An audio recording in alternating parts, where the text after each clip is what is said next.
आज आप दिल्ली दरबार आए हैं। दिल्ली दरबार अपने आप में पूरे डाल्टनगंज को समेटने के लिए तैयार है, क्योंकि गांधी उद्यान पार्क में दिल्ली दरबार जब से आया है रौनक बढ़ गई है। ये पूरी घटना बताइए, क्या हुआ, कैसे हुआ, क्या घटना है?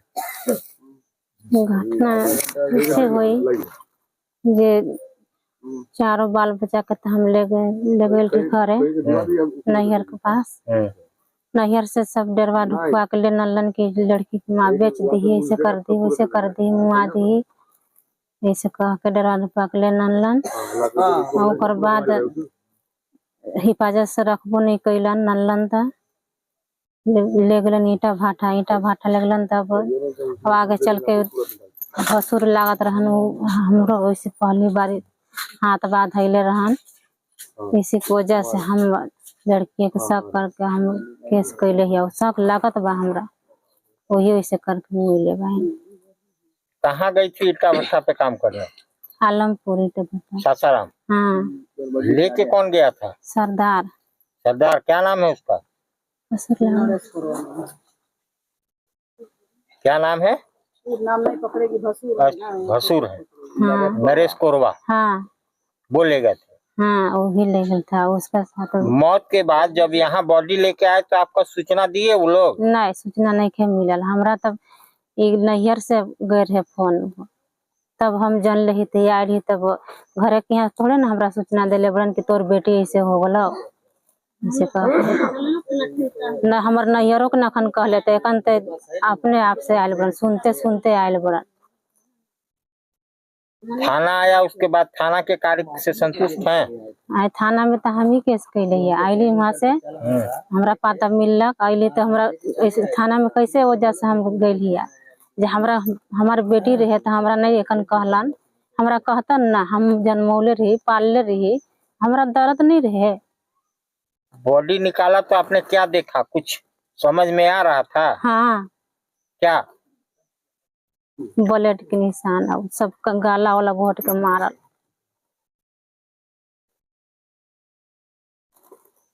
सरकार से, प्रशासन से क्या चाह रही हैं? तो ये चाहती कि जेल झेले सरदार। सुषमा जी, यहाँ एक बच्ची की मौत होती है, दिहाड़ी मजदूर करने वाली जो बच्ची, उसको पढ़ना चाहिए, हाथ में कलम किताब होना चाहिए, उसमें ईट भट्टे का शासन। चलिए वो भी उसकी मौत होती है और कुछ मुट्ठी भर जयचंदों के द्वारा दफना दिया जाता है। फिर आनंद फानंद में जब FIR होती है, प्रशासन उसे निकाल के पोस्टमार्टम करने लगता है। कितना दुर्भाग्यपूर्ण है नावाडीह पंचायत के लिए, पलामू के लिए। यह मामला जो है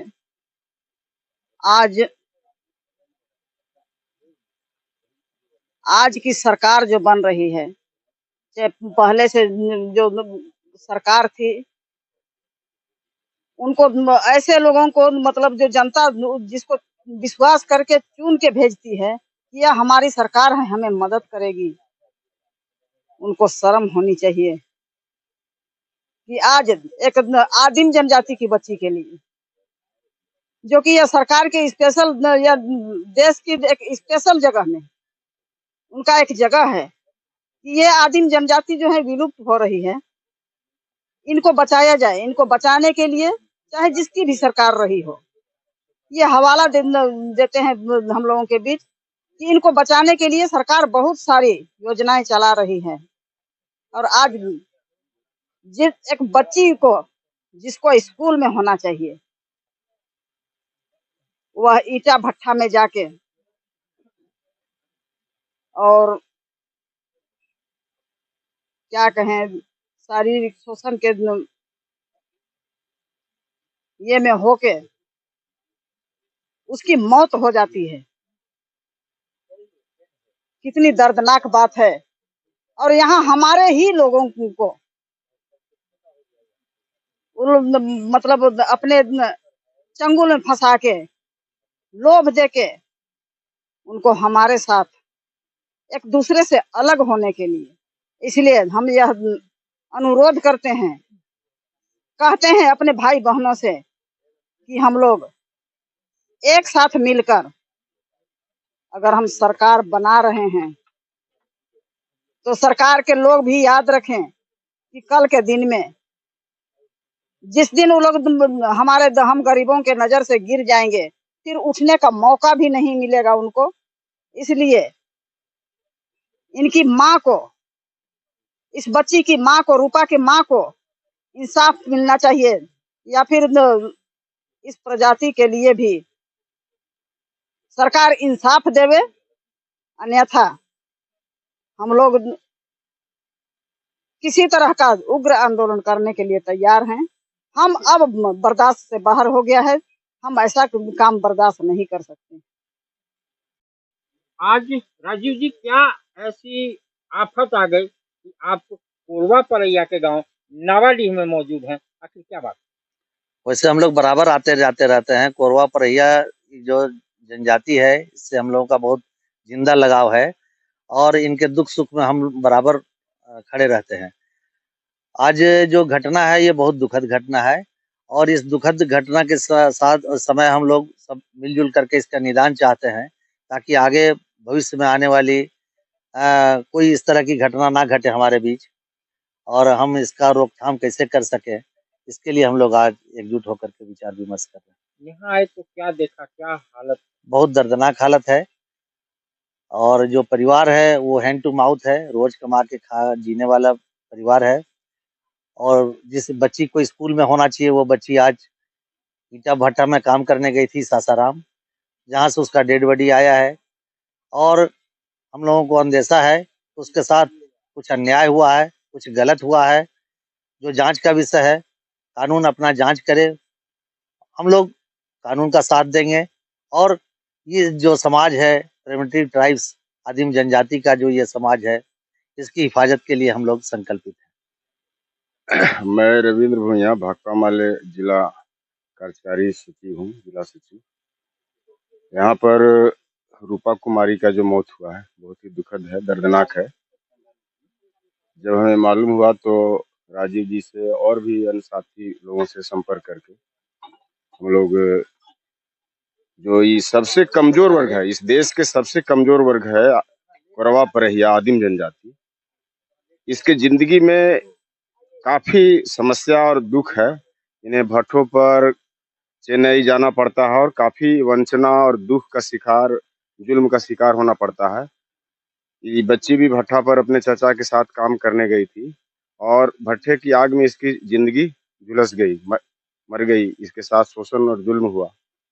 हम लोग मिलजुल कर चाहते हैं कि इस किस्म की जो भी घटनाएं हो रही हैं उसके साथ खिलाफ एक मजबूत आवाज उठे, और हम लोग पूरा कोशिश कर रहे हैं कि इस घटना में भी सब लोग मिलजुल कर एक मजबूत आवाज बने और मृतका और उनके परिजनों को न्याय मिले।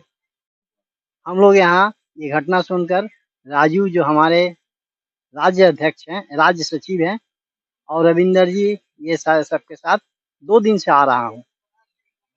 बहुत दुख की बात है कि जिस देश में हजारों साल से आदिवासी जनजाति ये सारे लोगों को शोषण का शिकार होना पड़ा, आज भी वो शोषण का शिकार है। इस बच्ची जो रूपा नाम की बच्ची है, इसका मौत सासाराम में ईट भट्टा काम करने गई हुई थी, वहां हुई है। और ये पोस्टमार्टम और वीडियो रिकॉर्डिंग से पता चला कि उसके नाक मुंह से खून आया था, और ऐसा कहा जा रहा है कि लू लगने से हुआ। लू लगने से मैंने कभी नहीं सुना आज तक, मेरे जितने उम्र है, कि लू लगने से नाक मुंह से खून आता है। उसके ऊपर उसके साथ जाती हुई है।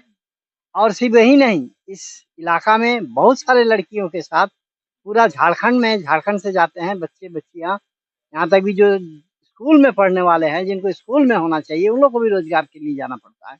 ये दुर्दशा है। इसमें हम तो सीधा सीधा बोलेंगे, केंद्र और राज्य दोनों सरकार की नाकामियां हैं और इस व्यवस्था का नाकामियां हैं।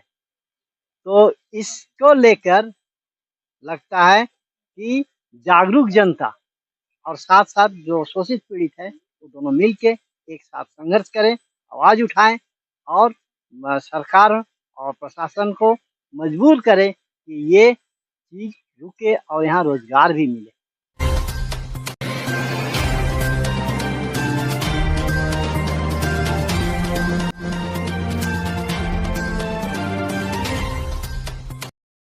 अरे भाई, बेटा तो एक ही है ना, कहाँ कहाँ भेजोगे उसे ये सब सीखने?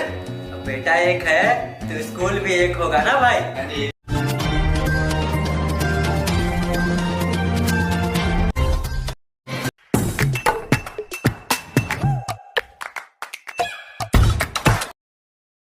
सस्ता और समुचित इलाज के लिए गरीबों का रहनुमा मात्र एक हॉस्पिटल, मैया बाबू हॉस्पिटल।